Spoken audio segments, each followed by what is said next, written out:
I married my stepsister, and it tore my family apart. I already know how this sounds, and trust me, I didn't expect anyone to understand. I barely understand it myself. I'm 26 now. When I was 14, my parents divorced, and 2 years later, my dad remarried. His new wife had a daughter, Emily, who was 15 at the time. Overnight, we were a blended family. At first, it was awkward in the normal way. We weren't close. We didn't grow up together. We had separate rooms, separate lives, and honestly barely spoke beyond polite small talk. She spent most weekends with her dad, and I stayed out late or locked myself in my room. For years, she was just my stepsister in name only. After high school, I moved out for college. Emily stayed behind, then eventually moved to the same city for work. We didn't plan it that way. It just happened.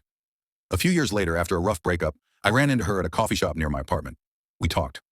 Really talked. For the first time ever, it felt like I was meeting her as a person, not as family.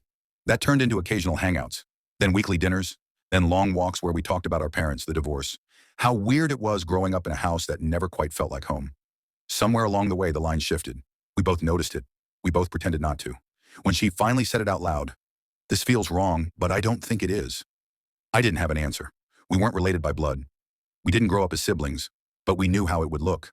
We tried to ignore it for months. Eventually, we stopped lying to ourselves. We didn't tell anyone at first. We moved slowly, cautiously, like we were doing something fragile instead of forbidden.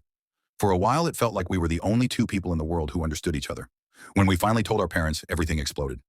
My dad went silent. My stepmom cried and accused us of destroying her family. She said she felt sick even thinking about it. My mom was confused but calmer. She kept asking if I was being manipulated or if this was some kind of phase.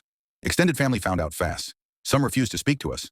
Others said it was disgusting, even after we explained we weren't related and didn't grow up together. A few quietly admitted they didn't see the problem, but didn't want to get involved. The worst part was watching my dad and stepmom fall apart. They blamed each other. Old arguments resurfaced. Trust vanished. Within a year, they divorced. Everyone blamed us. Emily and I offered to step back, to give space, to do anything to fix it, but the damage was already done. The family we'd both struggled to feel part of was gone. Despite all of it, we stayed together.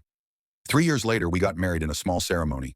No parents, a few close friends, no big announcements. I won't pretend it was easy, or that I don't feel guilt. I do, especially when I think about how many relationships were lost along the way. But I also know this wasn't some reckless decision. We didn't do this to hurt anyone. Still, I don't think my family will ever forgive us. And I've had to accept that loving the person I chose meant losing the family I didn't choose.